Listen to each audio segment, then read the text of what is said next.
अब ठीक है। आज हम लोग पढ़ने वाले थे order two frame of suit. Order one important नहीं है, मैं बोल रहा था ऑर्डर टू इंपॉर्टेंट है। ऑर्डर टू का जो रूल टू है हमारा, सॉरी, ऑर्डर टू का रूल टू जो है, suit to include the whole claim. आप लोग एक चीज को ध्यान रखिएगा, देखिए हम लोगों ने पढ़ा है पहले भी कई बार कि देखिए एक सूट में बहुत सारे कॉज ऑफ एक्शन हो सकते हैं, है ना। मतलब कि बहुत सारे रीजंस हो सकते हैं जिनकी वजह से आप किसी पर्टिकुलर पर्सन के अगेंस्ट में कोई केस फाइल कर रहे हैं, ठीक है। या फिर मैं इसको ऐसे और सिंपल लैंग्वेज में कहूँ कि किसी पर्टिकुलर पर्सन ने आपको कई अलग अलग तरीके से नुकसान पहुंचाया है, ठीक। उसके अगेंस्ट में आप कोई सिविल सूट फाइल कर रहे हैं उसके, तो इसको हम ऐसे बोल सकते हैं कि कॉज ऑफ एक्शंस बहुत सारे हैं आपके पास किसी पर्टिकुलर पर्सन के अगेंस्ट में ये सूट फाइल करने के, ठीक। तो इसको हम लोग बोलते हैं joinder of causes of action. अभी हमने क्या पढ़ा था, जॉइंडर ऑफ पार्टीज पढ़ा था, जिसमें कि दो टाइप के थे, जॉइंडर ऑफ प्लेंटिफ था जो ऑर्डर वन में हम लोगों ने पढ़ा, और जॉइंडर ऑफ डिफेंडेंट था। ऐसे ही एक होता है हमारे पास joinder of causes of action, ठीक है। तो मैं यहाँ पे ये बात क्यों बोल रहा हूँ, ऑर्डर टू क्यों दिया उन लोगों ने। अब ऐसे ही क्या होता है कि जब आप किसी के अगेंस्ट में सूट फाइल कर दिया आपने, आप उसमें प्लेंट आप फाइल करते हैं, तो आप उसमें साथ में रिलीफ मांगते हैं कि मुझे, जो प्रेयर करते हैं आप उसमें प्लेंट में, कि मुझे ये और ये चाहिए इस डिफेंडेंट के अगेंस्ट में, ठीक है। तो बहुत सारी रिलीफ्स होती हैं उसमें। तो ये रूल क्यों बनाया गया भाई, इसलिए बनाया गया है कि आप ये नहीं कि भाई इस वाली कोर्ट में मैं इस डिफेंडेंट के अगेंस्ट में ये सूट फाइल करता हूँ और इस वाली कोर्ट से मैं ये वाली रिलीफ मांग लेता हूँ और इसी पर्सन के अगेंस्ट में इसी सब्जेक्ट मैटर पे एक और केस फाइल करता हूँ, उसमें दूसरी रिलीफ मांग लूंगा। ऐसा नहीं कर सकते आप, ठीक। तो ये बात यहाँ पे साफ साफ बोली गई है कि suit to include the whole claim. एक ही बार में आपको सब कुछ लिखना है उसमें, ये नहीं कि अलग अलग रिलीफ के लिए अलग अलग केस फाइल कर दिया एक ही सब्जेक्ट मैटर पे between the same party and ये और वो। Every suit shall include the whole claim, however the plaintiff may relinquish any portion to bring the suit within the jurisdiction of the court। अब इसमें क्या बोल रहा है कि भाई जो प्लेंटिफ होगा वो, उसको पूरा जो होल उसका पूरा क्लेम जो होगा उसको एक ही बार में प्लेंट में बताना है, लेकिन वो कुछ ऐसे माइन्यूट पार्ट्स छोड़ सकता है अपने क्लेम के, जिसको अगर वो डाल देगा तो उस कोर्ट के जुरिस्डिक्शन से बाहर की बात हो जाएगी, है ना। और उनको अगर वो छोड़ भी देगा उन क्लेम को तो कोई खास फर्क नहीं पड़ेगा प्लेंटिफ के ऊपर या उस केस के ऊपर। तो उनको छोड़ सकता है अगर वो जुरिस्डिक्शन बचाना चाह रहा है, या फिर एक एक और इसमें पॉइंट दे रखा है क्या, कि अगर प्लेंटिफ चाहे तो वो कोर्ट की परमिशन से भी छोड़ सकता है ना। कैसे, सेकंड पॉइंट बोल रहा है, if the plaintiff omits or intentionally relinquishes part of his claim, he shall not afterwards sue in the respect of those। और जो कि पार्ट ऊपर छोड़ दिए हैं उसने जानबूझकर छोड़े हैं, वो उनको वो दोबारा उनके लिए केस फाइल नहीं कर सकता दोबारा से, कि अरे वो वाले क्लेम्स तो मेरे छूट गए थे इस डिफेंडेंट के अगेंस्ट में, उसका मुझे रिवॉर्ड मिल भी गया, जजमेंट आ गया, डिग्री मेरे फेवर में बन गई, अब मैं क्या करता हूँ, जो बच गए थे मेरे क्लेम्स जो छूट गए थे उस टाइम पर, अब उनके लिए दोबारा से एक सूट फाइल कर देता हूँ। ऐसा नहीं कर सकते आप। सेम ट्रांजेक्शन के ऊपर, किसी डिफेंडेंट के ऊपर, सेम सब्जेक्ट के ऊपर, सेम कॉज ऑफ एक्शन के ऊपर अगर आप केस फाइल कर रहे हैं, तो जितने भी आपके क्लेम्स बनते हैं, जितने भी रिलीफ बनते हैं, सबको आपको एक ही प्लेंट में लिखना पड़ेगा। आप दोबारा से सूट फाइल नहीं कर सकते। Persons entitled to more than one relief on से, जी सर। अमेंड करके ऐड कर सकता है सर बाद में इन केस। हाँ सर, अमेंड तो आप कर सकते हैं, मैं तो देखिए जजमेंट से पहले आप कभी भी अमेंड कर सकते हो, तो ठीक है ना। लेकिन जजमेंट होने के बाद, डिक्री बनने के बाद आप दूसरा सूट फाइल नहीं कर सकते, ठीक है। इसमें सू की बात लिखी है सर, सेकंड सूट फाइल नहीं कर सकते आप सेम सब्जेक्ट मैटर पे या फिर सेम कॉज ऑफ एक्शन पे। अमेंडमेंट तो आप कर सकते हैं फ्रेंड में, बाद में जब भी आपको मालूम पड़ा, ठीक है। Persons entitled to more than one relief on same cause of action may sue for all or any reliefs, but if he omits, except with the leave of the court, he shall not afterwards sue for such relief। ध्यान दीजिएगा, यहाँ पे मैं वो बात बोल रहा हूँ, अगर एक से ज्यादा रिलीफ है आपकी। अब जैसे कि मान लीजिए मेरे घर में कोई टेनेंट है, मैं गया था, ये एक्चुअली मेरा खुद का पर्सनल केस था, मेरी प्रॉपर्टी पे एक बैंक को रेंट पे दिया हुआ था, ठीक है। गवर्नमेंट बैंक थी, सरकारी बैंक थी, और कई लगभग 20 साल से थी, हमारे यहाँ। अब उसने क्या हुआ, 20 साल पुराना ही रेंट चल रहा था अभी तक 1000 रुपीज मेरे गांव में, जबकि आज के टाइम पे वहाँ उसकी जो रेंटल वैल्यू थी वो 10,000 रुपीज थी। लेकिन उन्होंने बढ़ाया ही नहीं और ना हमने कभी ध्यान दिया। उसके पीछे भी रीजन है बहुत सारे। खैर, तो जो हमने रिलीफ कोर्ट में जब केस फाइल किया, सिविल सूट फाइल किया, तो हमने 3-4 रिलीफ मांगे उसमें। एक रिलीफ था कि भाई हमारा जो प्रॉपर्टी है उसको फ्री कराया जाए, टेनेंट्स को रिमूव कराया जाए। ठीक है। दूसरा था कि अब तक वो जो रह रहे हैं तो हमारी बिल्डिंग को जो जो नुकसान हुआ है, मतलब कि डैमेजेस का सूट, वो हमें दिया जाए, वो मांगा जाए। वो रिलीफ थी एक।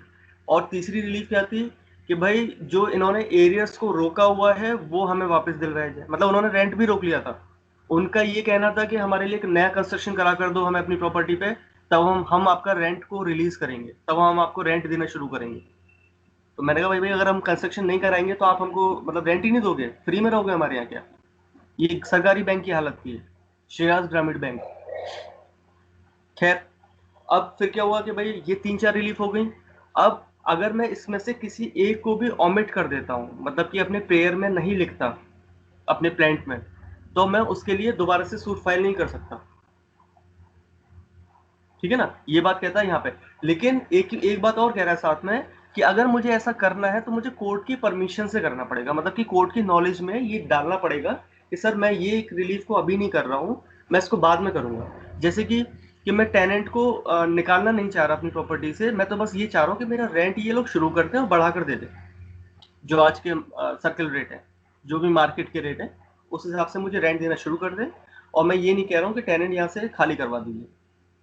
लेकिन कभी फ्यूचर में लगेगा कि अगर ये रिलीज नहीं करेंगे तो मैं खाली करवाने की भी प्रेयर आपसे कर दूंगा कोर्ट से, है ना। तो रिलीफ आप एक ही प्रेयर में, एक ही प्लेंट में आपको जितनी भी रिलीफ आप मांगना चाह रहे हैं सब आपको लिखनी पड़ेगी। अच्छा, एक लॉ और पढ़ा था हमने यहाँ पे, किसी को याद हो कहाँ पढ़ा था तो मुझे बताइएगा।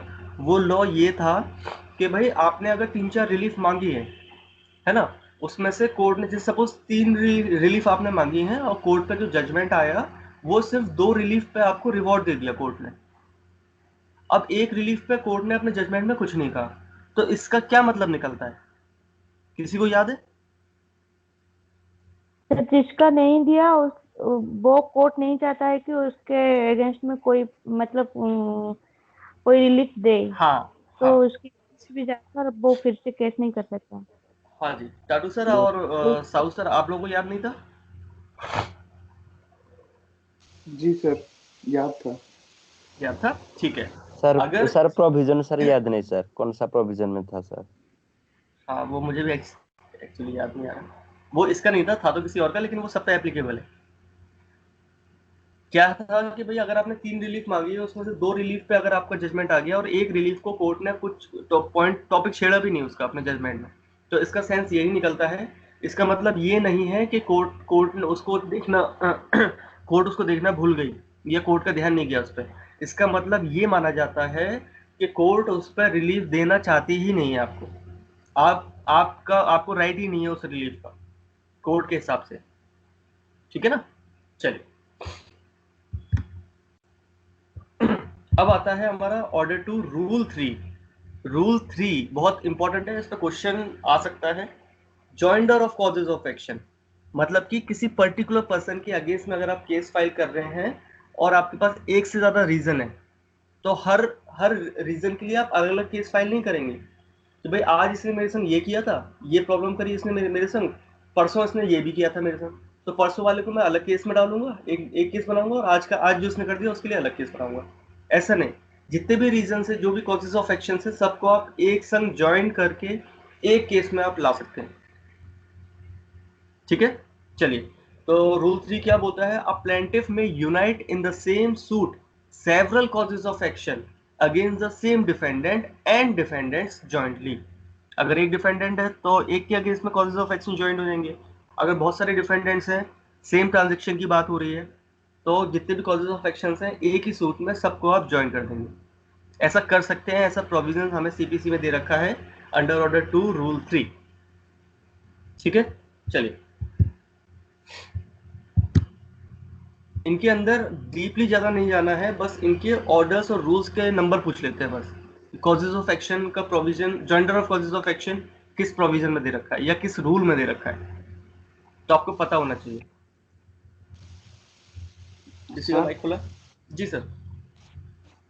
सर जैसे कि कोई ट्रांजैक्शन का पार्ट है, ठीक है, हम्म तो उसके अगेंस्ट मैंने मतलब कोई भी था मैटर, उस पर मैंने सूट फाइल कर दिया।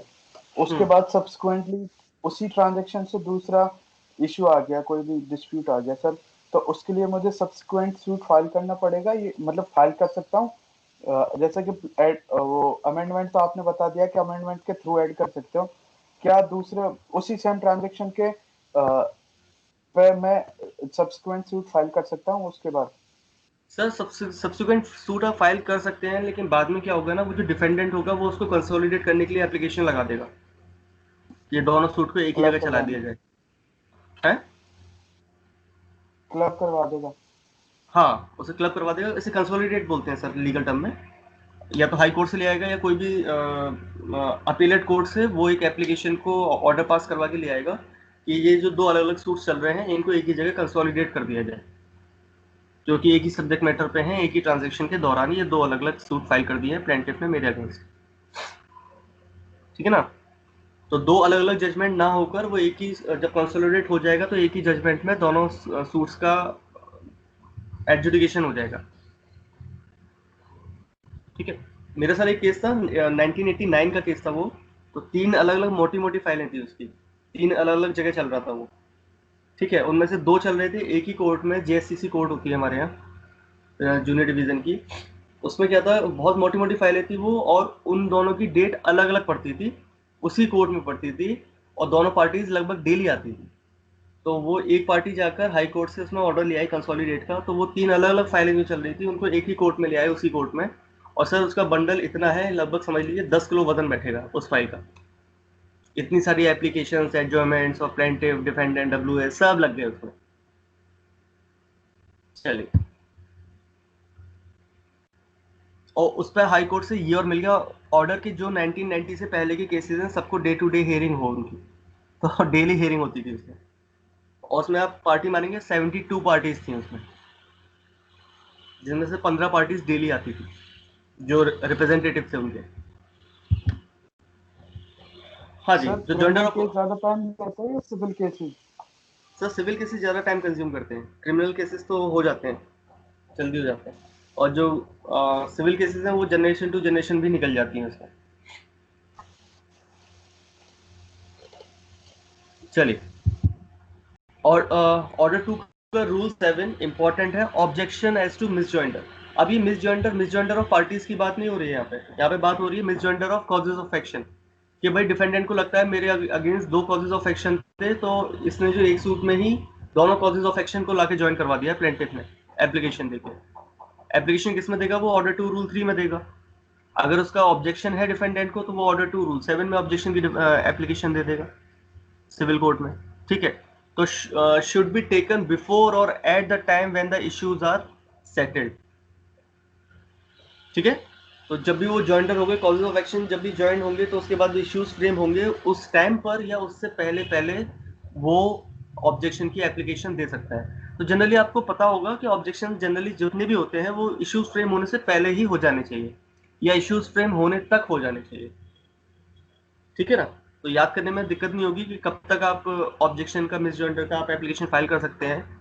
लेकिन कर सकते हैं, इसका जो रूल है वो रूल 7 है ऑर्डर 2 का, याद रखने में आसानी होगी आपको।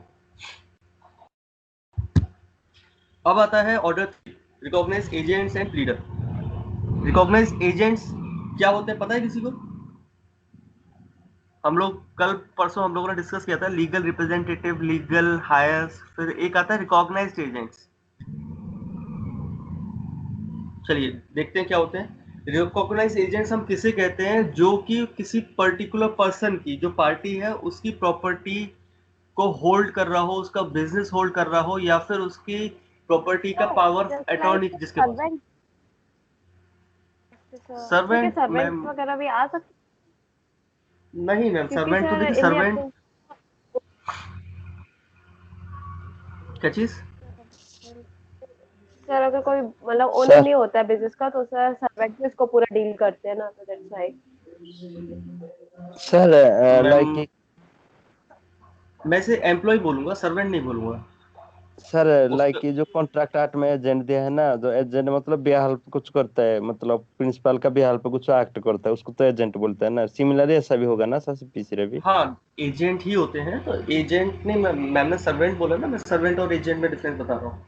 देखिए, हम्म कोर्ट को ये मतलब नहीं है कि पार्टीज और रिकॉग्नाइज एजेंट के बीच में रिलेशन क्या है। पहले क्या था, रिकॉग्नाइज एजेंट बनने से पहले उन दोनों के बीच में क्या रिलेशन था, इससे कोर्ट को या लॉ को मतलब नहीं है। वो सर्वेंट या मालिक थे, ठीक है, या भाई भाई थे, या भाई बहन थे, या फादर और सन थे, इससे कोर्ट को कोई मतलब नहीं है। लेकिन रिकॉग्नाइज एजेंट बन गया तो बन गया। अब रिकॉग्नाइज एजेंट किसे कहते हैं वो बात हो रही है, ठीक है मैम। तो सर्वेंट था पहले, क्या इससे कोर्ट को मतलब नहीं है। कोर्ट ये कहता है लीगली ये रिकॉग्नाइज्ड एजेंट है या नहीं। एम्प्लॉय भी हो सकता है, सर्वेंट भी हो सकता है, भाई भी हो सकता है, सन भी हो सकता है उसका, सिस्टर भी हो सकती है उसकी। लेकिन कंडीशन क्या है, उनको पहचानने का तरीका क्या है कि those persons holding power of attorney, जिसके पास उस पर्सन की पावर ऑफ अटॉर्नी हो किसी प्रॉपर्टी की, या फिर वो उसके बिजनेस को कैरी कर रहा हो, है ना, बिजनेस को गाइड कर रहा हो या मेंटेन कर रहा हो, एज अ मैनेजर वहां लगा हो, तो वो भी उसका एजेंट हो गया। सपोज किसी का बिजनेस है, तो उसका जो मैनेजर होगा वो उसका रिकॉग्नाइज एजेंट होगा। तो मैनेजर उसी ने अपॉइंट किया है और उसके अपने बिजनेस को मैनेज करने के लिए मैनेजर अपॉइंट कराया उसने, तो रिकॉग्नाइज्ड एजेंट है वो उसका। ठीक, उसके बाद अगला पॉइंट क्या है, एंड अदर्स है। चलिए ठीक है, अदर्स। तो इतना ही बात बताई गई है इसमें। रिकॉग्नाइज एजेंट का रूल कौन सा है, ऑर्डर 3 में एक ही सेक्शन, एक ही रूल इंपॉर्टेंट है। रिकॉग्नाइज एजेंट के बारे में किस रूल में बताया गया है, रूल 2 में।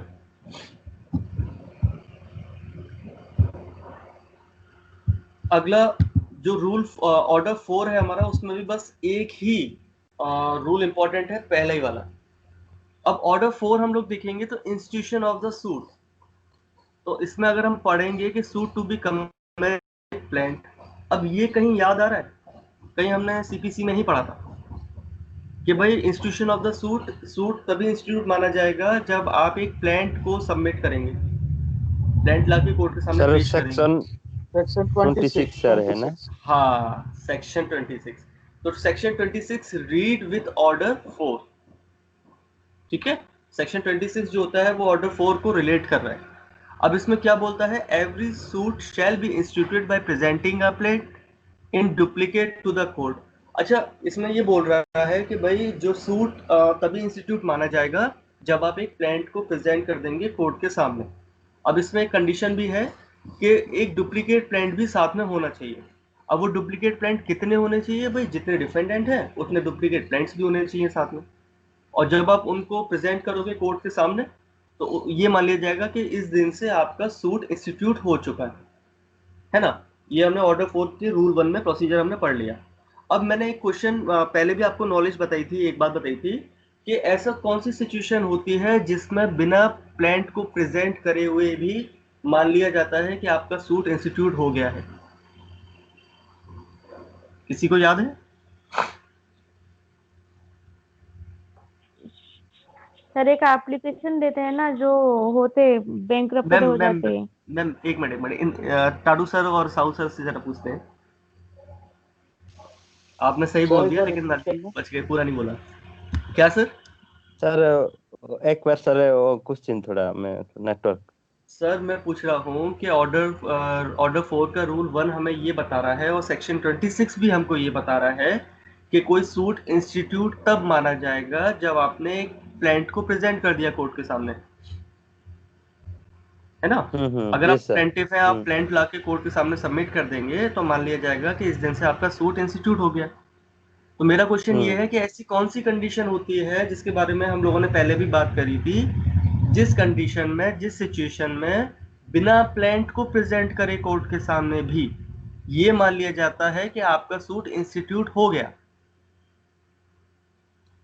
हम्म। सर सर जब वो होता है ना सुओ मोटो प्रॉपर पे। पार्टी। वन बाय वन बोलिए, एक करके बोलिए। Proper party. सर जो इनकेपेबल है फीस वगैरह पे करने के लिए, मेनली फाइलिंग एन एप्लीकेशन से वो सूट को इंस्टीट्यूट कर सकते हैं ना सर?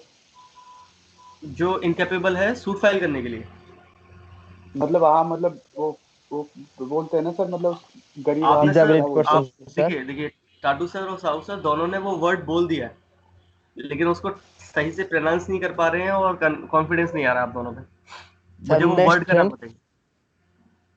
बताइए। नो सर, नेक्स्ट फ्रेंड सिर्फ आपके लिए रिट पिटीशन फाइल कर सकता है, सूट फाइल नहीं कर सकता आपका।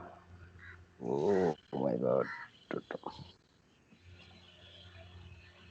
सृष्टि मैम, आपको कुछ आइडिया है? नो सर, किसी से ज्यादा अभी पढ़ा नहीं है। चलिए, टाटू सर और साहू सर मैं दोनों को बोल रहा हूँ, आप दोनों ने बोल दिया है आंसर। आपने बोला था, सही बोला था, लेकिन उसको कहते क्या है, उस पर्सन को क्या बोलते हैं? सर सर के इंडिजेंट पर्सन। हाँ, हाँ, इंडिजेंट पर्सन, इंडिजन। ठीक राइट है। सर। हाँ, तो वो जो पॉपर की एप्लीकेशन होती है ना, एक पॉपर पर्सन है, उसकी जो एप्लीकेशन होती है, वो जब एडमिट हो जाती है, अलाउ हो जाती है, तो वो एज अ प्लांट काम करती है, पता है। और अगर वो डिसअलाउ होती है, अगर वो रिजेक्ट हो जाती है, तो वो सिर्फ एक एप्लीकेशन रहती है, ठीक है। क्लियर हो गया? जब वो पॉपर एप्लीकेशन अपनी दे रहा है इंडिजेंट पर्सन यस। या पॉपर पर्सन, तो अगर वो एप्लीकेशन दे रहा है, अलाउ हो जाती है, तो वो एज अ प्लांट को सबमिट हो जाती है, वो एक प्लांट मान लिया जाता है उसको। और वो डिसअलाउ हो जाएगी तो वो एक माना जाता है कि सिर्फ एक एप्लीकेशन डिसअलाउ हुई है। एप्लीकेशन डिसअलाउ होने का मतलब ये है कि फिर उसको अपने पैसे खर्च करने पड़ेंगे, और उसके बाद वो प्लांट को टाइप करवा के फिर इंस्टीट्यूट करवाएगा फीस अपना दोबारा से, स्टैम्प ड्यूटी वगैरह, कोर्ट फीस वगैरह देके, ठीक है।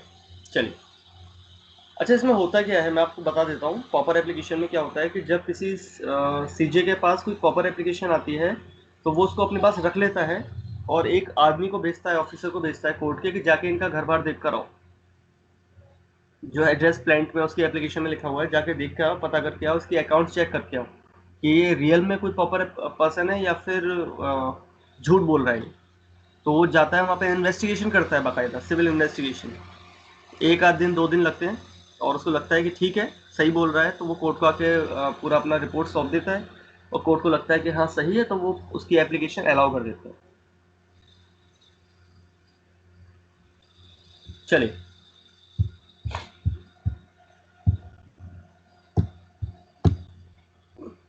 तो ऑर्डर 4 में सिर्फ रूल 1 ही इंपॉर्टेंट था, और उसको याद रखिएगा, और ये सेक्शन 26 से रिलेट करिएगा, इसको एक तो साथ पढ़ना आपने है पढ़ा सिर्फ। है रूल 2, क्या ma'am? Order two rule 2। Order 2 rule 2। हाँ सर, वो भी सेक्शन 12 के साथ पढ़ने से अच्छा होगा। हाँ, वो सेक्शन 12 के साथ है वो, ठीक है। अब आते हैं हमारा एक सबसे इम्पोर्टेंट ऑर्डर। इसमें से बहुत क्वेश्चन आते हैं, लगभग हर बार ही आते हैं, अगर सीपीसी का कोई एग्जाम है एमसीक्यू का, तो इस ऑर्डर में से कोई ना कोई क्वेश्चन जरूर आता है। और जितने जिन जिन रूल्स के बारे में हम लोग बात करने वाले हैं, सिर्फ इन्हीं रूल्स में से पूछा जाएगा, सारे रूल्स नहीं आएंगे, सारे रूल आप कर भी नहीं पाएंगे यार, बहुत सारे हो जाएंगे ऐसे तो issues and service of summons, इसी में हम लोग पढ़ेंगे डस्टी सम्मन्स, सम्मन्स कितने टाइप से भेजे जाते हैं, कोर्ट कैसे कैसे भेज सकती है उनको, और कब कब जो उसकी सम्मन्स की सर्विस है वो सफिशिएंट मानी जाती है, और जब सफिशिएंट नहीं हो पाती तो कोर्ट के पास क्या क्या अल्टरनेटिव ऑप्शंस होते हैं, जिन्हें हम बोलते हैं सब्स्टिट्यूटेड सर्विसेज, ठीक है। तो पढ़ते हैं। तो इशू एंड सर्विस ऑफ सम्मन, देखिए पहला जो पार्ट है वो है इश्यू ऑफ सम्मन्स, सम्मन्स कैसे इश्यू होते हैं, और दूसरा पार्ट पढ़ेंगे हम लोग सर्विस ऑफ सम्मन्स। ये हमारा शुरू होता है, सॉरी, दूसरा पार्ट शुरू होता है रूल 9 से, जो है हमारा सर्विसेज ऑफ सम्मन्स, ठीक है। तो ऑर्डर 5 में 2 पार्ट दे रखे हैं सर्विसेज सम्मन्स के बारे में, एक है सम्मन्स को शुरू करना, इशू करना, और दूसरा है फिर जब इशू हो गए तो अब उनकी सर्विस कैसे होगी, ठीक है। तो ऑर्डर रूल 1 से लेके रूल 8 तक है इशू के बारे में, सम्मन्स के, और 9 से बाकी का है हमारा सर्विसेज के बारे में सम्मन्स के, ठीक है। तो जो इशू है उसमें खाली 2 इंपॉर्टेंट है एग्जाम पॉइंट ऑफ व्यू से, इसी में सारी कहानी आपको समझ में आ जाएगी। Order 5 rule 1, When a suit has been duly instituted, summons may be issued to the defendant to appear and answer the claim and to file the written statement of his defense. तो भाई सीधी सी बात है, ये question पूछा जाता है कि summons को इशू करने का मोटिव क्या होता है।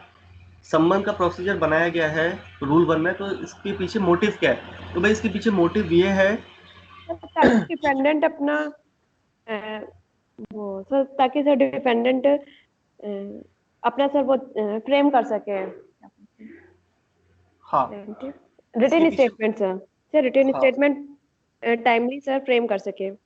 हाँ, तो इसके पीछे जो मोटिव है वो यही है कि भाई डिफेंडेंट की नॉलेज में आ जाए कि उसके अगेंस्ट कोई केस पड़ा हुआ है और वो उसमें अपीयर हो जाए और उसके ऊपर जो आरोप लगे हुए हैं, ठीक है, उनका वो आंसर कर सके। जो भी क्लेम उसके अगेंस्ट लगाए गए हैं उनका वो आंसर कर सके और अपने आप को डिफेंड कर सके, ठीक है। और डिफेंड करने के लिए इसमें एक इंपॉर्टेंट बात है याद रखने वाली कि 30 डेज का टाइम मिलता है, ठीक है। अब क्वेश्चन ये बनता है कि वो 30 डेज का टाइम कब से स्टार्ट होगा? क्या जिस दिन प्लांट फाइल हुआ, क्या जिस दिन सूट इंस्टीट्यूट हुआ उस दिन से 30 डेज का टाइम मिलता है डिफेंडेंट को? नहीं, ध्यान दीजिएगा, जिस दिन वो सम्मन्स सर्व्ड हुए हैं डिफेंडेंट को, ठीक है, डिलीवर हो गए, जो सम्मन्स इशू हुए थे जिस दिन वो डिलीवर हुए हैं उस दिन से 30 डेज का काउंटडाउन शुरू हो जाता है डिफेंडेंट के अगेंस्ट, ठीक है। कई लोग क्या, अगर बच्चे क्या कंफ्यूज हो जाते हैं एग्जाम में बैठ के कि जिस दिन सूट इंस्टीट्यूट हुआ उससे 30 डेज का टाइम मिल रहा है तब से।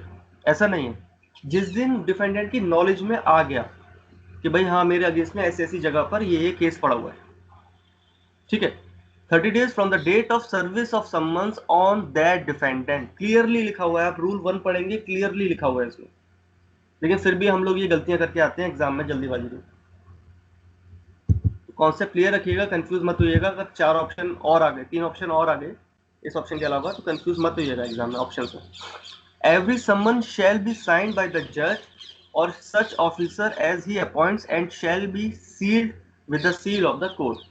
और जो भी जज वहां बैठा हुआ है जो समन्स को इशू कर रहा है उसके द्वारा उस पर साइन होंगे, उस कोर्ट के उस जज के द्वारा, और उस कोर्ट की मोहर लगेगी, उसमें सील लग जाएगी, ठीक है, ताकि पता चले कि ओरिजिनल समन्स है, डुप्लीकेट कोई फ्रॉड नहीं कर रहा है। Where defendant fails to file the written statement within 30 days, he shall be allowed to file the same on such other day which shall not be later than 90 days from the date of service of summons, ठीक है।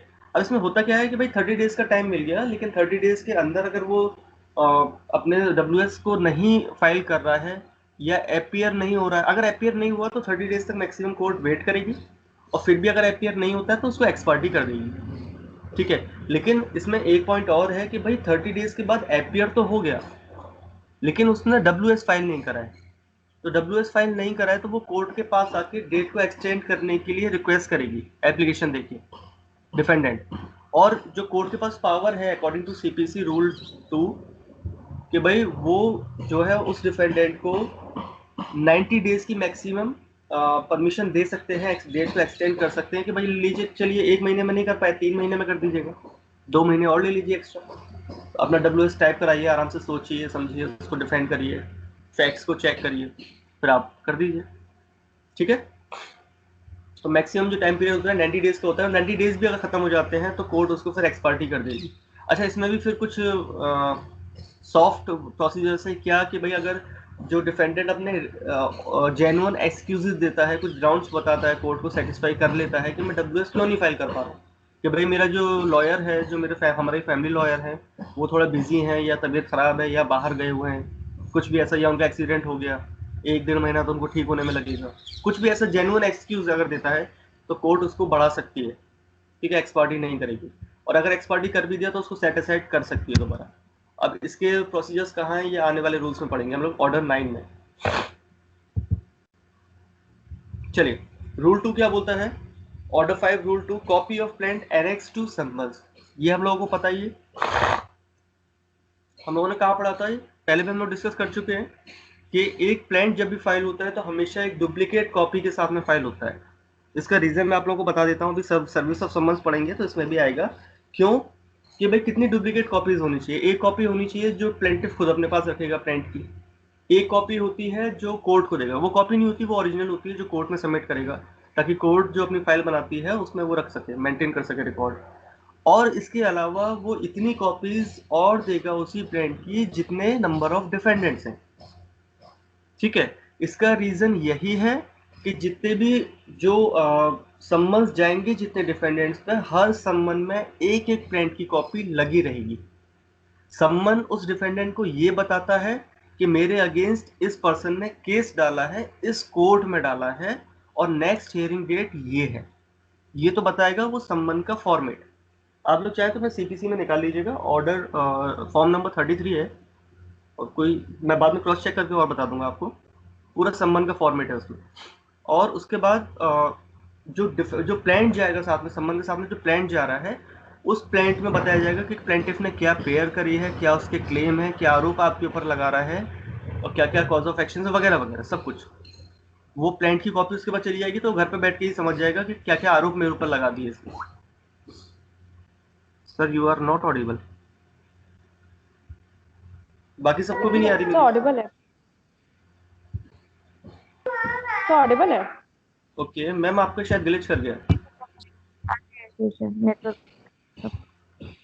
अब ठीक है। Okay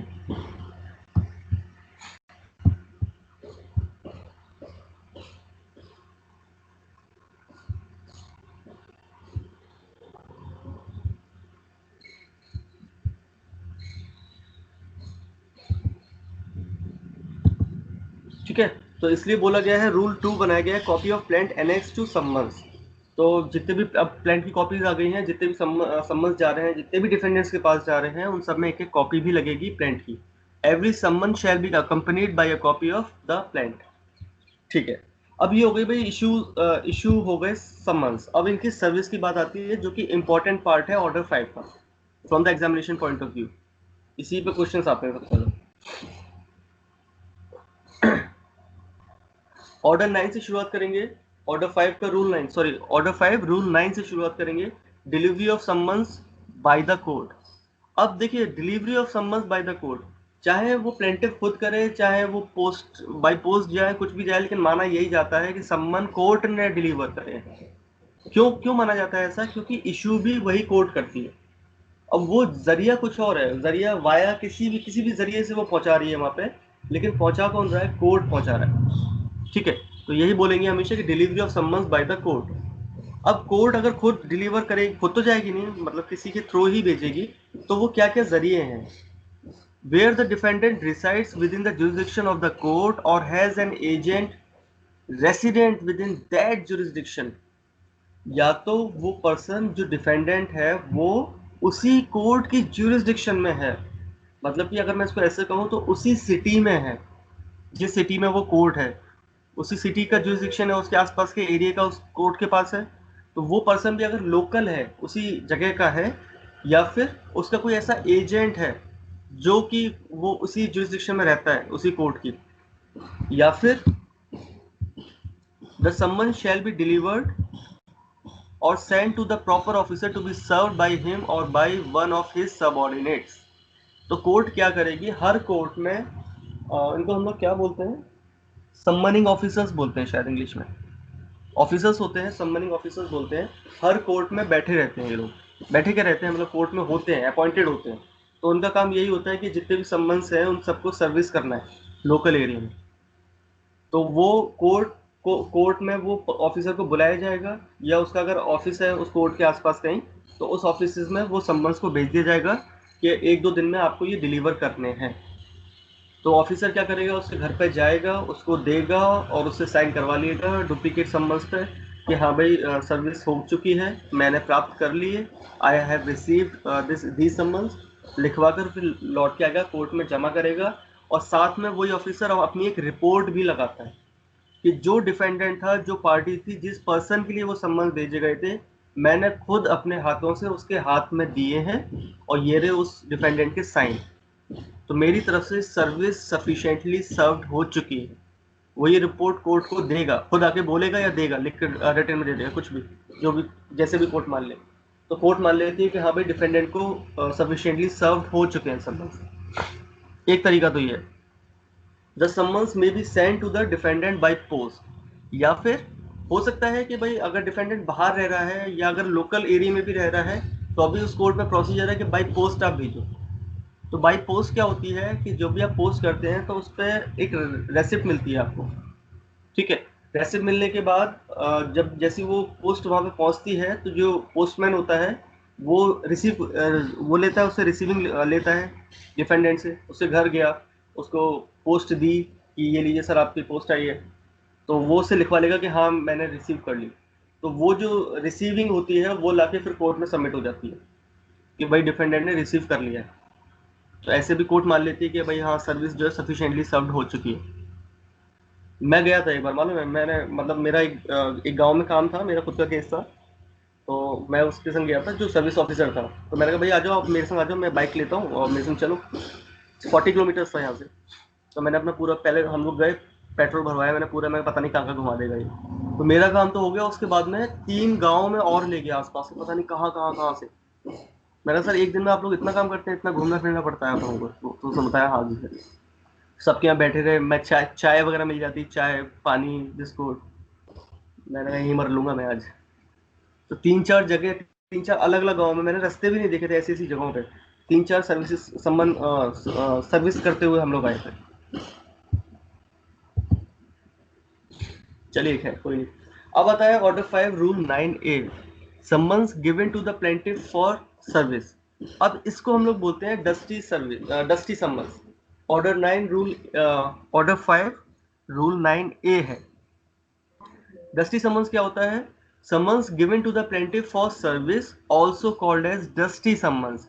dusty is a Persian word which means by hand, किसी को हाथों से summons को देना खुद, ठीक है। तो प्लेंटिफ ने केस फाइल करा है डिफेंडेंट के अगेंस्ट, और वही प्लेंटिफ खुद अपने हाथों से ले जाके डिफेंडेंट को दे रहा है कि भाई ये लो समन्स, तो मैंने तुम्हारे अगेंस्ट में केस फाइल किया। Therefore, dusty service in a legal context means service of summons by the petitioner or plaintiff on the respondent or defendant. ठीक है, by a specific order by the court and not by registered post or through the process server of the court. देखिए होता क्या है कि जब हम by post भेजते हैं या ऑफिसर को अपॉइंट करती है कोर्ट कोई, तो हो सकता है उसमें 3-4-5-6 दिन लग जाए, कभी कभी तो 15-15 दिन लग जाते हैं। वो ऑफिसर के पास इतना टाइम होता है या पोस्टल में पता नहीं क्या खो जाती है वो समन्स आपकी, कि 15-15 दिन बाद उसकी रिसीविंग आती है कि हाँ भाई पहुंच चुके, है ना। ये सर वो जो ऑफिसर है वो कहता है कि सर मेरा इस साइड एरिया का काम ज़्यादा है, 5-6 दिन लगेंगे यहाँ का काम खत्म होने में, उसके बाद मैं उस साइड जाऊँगा, उस वाले गाँव में जाऊँगा, आसपास जो भी है। तो कभी कभी टाइम लगता है, तो वो प्लेंटिफ कहता है भैया मेरा तो पड़ोसी है, मैं तो रोज वहीं रहते हैं दिन रात हम लोग, मैं खुद दे दूंगा। तो वो कोर्ट की परमिशन लेगा, और कोर्ट क्योंकि सिविल मैटर है तो इतना सीरियस मैटर होता नहीं है कि भाई लड़ाई चल रही है, बोलचाल बंद है, एक दूसरे के लिए गन लेके खड़े हो गए कि मिल जाएगा तो मार दूंगा, है ना। ऐसा कोई क्रिमिनल केस तो है नहीं, सिविल केसेस है, तो कह देते हैं, कोर्ट भी अलाउ कर देती है प्लेंटिफ को, ठीक है भैया आप ही दे देना। अब लेकिन कोर्ट ये कैसे मान ले कि प्लेंटिफ ने दिया है तो सर्विस सफिशिएंटली सर्व्ड हो चुकी है कि नहीं, है ना। मतलब कोर्ट को ये कैसे मालूम पड़ेगा कि डिफेंडेंट की नॉलेज में आ चुका है कि नहीं आ चुका। तो देखते हैं इसके लिए क्या रूल्स बना दिए हैं सीपीसी ने, क्या सॉल्यूशन दिया है इस चीज का। On the application of the plaintiff the court may allow the plaintiff to deliver the summons personally to defendant. ठीक है, जब प्लेंटिफ एप्लीकेशन देगा कि मैं खुद इसको पर्सनली डिलीवर कर देता हूं, तो कोर्ट उसको अलाउ कर सकती है, साइंड बाय द जज or officer of court plus seal of the court. और वो समन्स को कोर्ट जो तैयार करवाएगी, उसमें अपने साइन करेगी, कोर्ट के सील लगेगी, और उसके बाद उसको दे देगी प्लेंटिफ को कि लीजिए आप जाके सर्व कर दीजिए। If served and the defendant refuses to take and refuses to sign the acknowledgement, then on application of the plaintiff, court shall reissue such summons.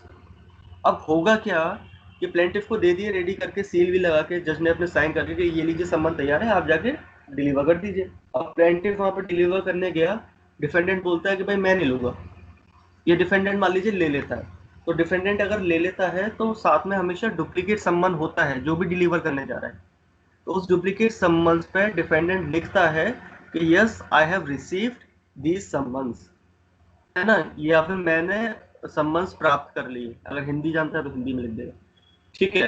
तो वो जाके जो डुप्लीकेट सम्मन्स है वो जाके कोर्ट में दिखाई जाते हैं कि देखिए सर ये इसकी हैंडराइटिंग, ये उसने लिख दिया, ठीक है। और अगर वो मना कर देता है डिफेंडेंट कि नहीं मैं नहीं ले रहा, तो वो प्लेंटिफ मुंह लटका के मायूस होकर कोर्ट में आता है, सर वो तो ले ही नहीं रहा, खुद ही मना कर रहा है, खुद ही निकल के आता है गेट पे, गेट नॉक करने पे मना कर देता है मैं नहीं ले रहा। तो कोर्ट क्या करेगी कि ठीक है भाई आप वापस लेकर आओ। अब कोर्ट उसको री इशू करेगी और दोबारा से उस तरीके से उसको सर्विस करवाएगी जिस तरीके से पहले हमने प्रोविजन पढ़ लिया कि बाई पोस्ट भेजेगी या फिर अपना जो सर्विंग ऑफिसर है उसके थ्रू भेजेगी। और जो कोर्ट है प्लेंटिफ से कहेगी भाई मिल गई शांति, भेज दिया तुमने, खुद खुद कर लिया, अब हमें करने दो। चल 9A अमेंडमेंट होने के बाद आया था, ये बाद में ऐड हुआ है सीपीसी में, दस्ती सम्मन्स, ठीक है। इतना ही करेंगे, आगे करना है आप लोग बताइए। हेलो सर करवा दीजिए सर आगे। काफी है इसको। करवा दें, टेस्ट आ रहा है। चलिए ऑर्डर 5 रूल 10 आता है, फिर हमारा मोड ऑफ सर्विस। अब जो सर्विस होती है किन किन तरीके से हो सकती है ना, एक्चुअल में कैसे सर्विस होती है। अभी तक तो आपको ये पता चला है कि कौन लेके जा सकता है, डिलीवर करने वाले कौन कौन व्यक्ति होंगे, कौन कौन पर्सन होंगे। तो बाय पोस्ट होगा, बाय सर्विंग ऑफिसर होगा, या फिर प्लेंटिफ भी कर सकता है अकॉर्डिंग टू रूल 9A जिसे हम बोलते हैं सम्मन्स। अब देखते हैं रूल 10 में, mode of service made by delivering or tendering copy of summons signed by जज or officer along with seal of the court. तो पहला मोड तो यही है भाई कि जो मेन मोटिव क्या होता है कि सम्मन्स इशू हो गए हैं, वो डिलीवर होने चाहिए डिफेंडेंट पे, और उसकी एक कॉपी होती है जिसपे वो रिसीविंग देगा अपनी कि हाँ भाई मैंने रिसीव कर लिया, और वो कोर्ट में सबमिट हो जाती है, ठीक है। ये बात कहता है रूल 10। रूल 10 में खाली आपको इतना याद रखना है कि मोड ऑफ सर्विस हेडिंग है इसकी, ऑर्डर 5 रूल 10 की हेडिंग है मोड ऑफ सर्विस। चलिए अब आता है order 5 rule 13, service on agent by whom defendant carries on business. अब तब क्या होगा भाई, जब हमने पढ़ा था अभी इससे पहले कि डिफेंडेंट तो बाहर रहता है, जुरिसडिक्शन के बाहर रहता है, लेकिन उस कोर्ट ने ये देखा कि मेरी जुरिसडिक्शन में उस डिफेंडेंट का एक एजेंट है जो उस डिफेंडेंट का बिजनेस कैरी कर रहा है। इसके माइक की साउंड है।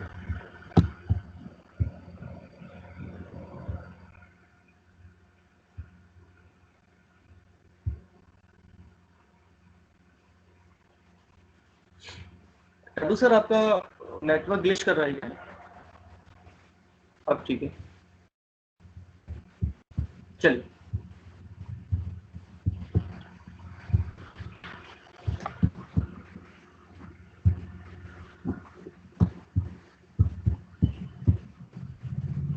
सर जी सर। आवाज आ रही है? आ रही है सर, आ रही है। आपका आज के लिए डिस्कनेक्ट हो रहा सही था क्या? करें सर? नहीं, इतना ही करना है। सही चल रहा था बस। हाँ सर, अगर सभी अग्री है तो।